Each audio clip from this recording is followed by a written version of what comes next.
Hello বন্ধুরা, কেমন আছেন সবাই? আপনারা তো জানেন আমরা চলে গেছিলাম চিড়িয়াখানায়। তো 23শে জানুয়ারি আমরা চিড়িয়াখানায় যাওয়ার প্ল্যান করেছিলাম। তো গিয়ে সারাটা দিন খুব মজা করে কাটিয়েছিলাম। তার মধ্যে এই দিনটা শুরু হয়েছিল এদের চিৎকার দিয়ে। চিড়িয়াখানায় ঢুকতে না ঢুকতেই এদের চিৎকারে গম গম করছিল পুরো চিড়িয়াখানা চত্বর। একদম সামনেই ছিল এদের এই খাঁচাটি, আর ভীষণ চিৎকার করে এরা আমাদের ডেকে নিচ্ছিল যে চলে এসো এসো, তোমাদের জন্যই অপেক্ষা করছি, আসো আমাদের সাথে আজকে সারাটা দিন মজা করো। এটাই বোধহয় বলতে চাইছিল। অসাধারণ ছিল এদের পারফরমেন্স, দেখে মনটা খুব খুশি হয়ে যাচ্ছিল। আমাদের থেকেও বেশি খুশি হচ্ছিল বাচ্চারা। তাই চিড়িয়াখানায় বিভিন্ন প্রাণীদের সাথে কাটানো সময় আমি পাটে পাটে তোমাদের দিয়ে দেব ব্লগে। তো দেখতে থাকো কেমন সুন্দর পারফরমেন্স ছিল। দেখো কি সুন্দর করে চলে বেড়াচ্ছে, দারুণ মন কেড়ে নিয়েছিল এদের পারফরমেন্স। তো এখন ওরা চলে গেল আমাদের চোখের থেকে অনেকটাই দূরে।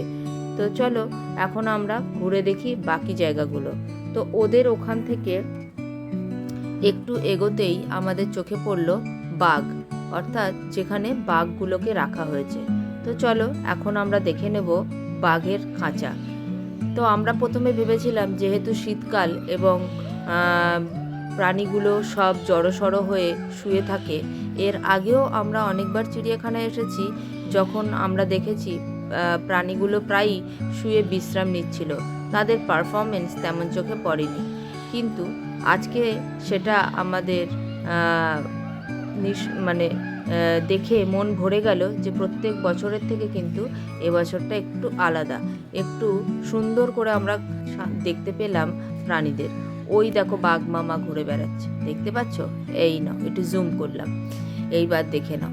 দেখো দেখো কত সুন্দর করে হেঁটে বেড়াচ্ছে, যাতে প্রাণ ভরে টুরিস্টরা দেখতে পারে ওদের পারফরমেন্স।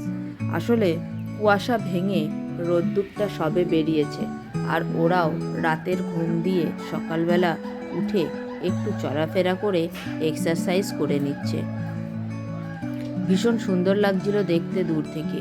খাঁচার ভেতর নিজের আপন মনে, আপন রাজত্বে, আপন রাজ সিংহাসন ছেড়ে বেরিয়ে এসে, নিজের প্রাসাদ ছেড়ে বেরিয়ে এসে একটু চলাফেরা করে নিচ্ছে বাঘ মামা। আর আমরা সেই দেখে মনটা ভীষণ ভালো হয়ে যাচ্ছে। আর বাচ্চাদের তো খুশির আর অন্ত নেই, তারাও ভীষণ খুশি বাঘ মামাকে এরকম হাঁটাচলা করতে দেখে। তোমাদের কেমন লাগছে ভিডিওটি অবশ্যই জানিও। আজ তবে আসি, ভালো থেকো সবাই, টাটা।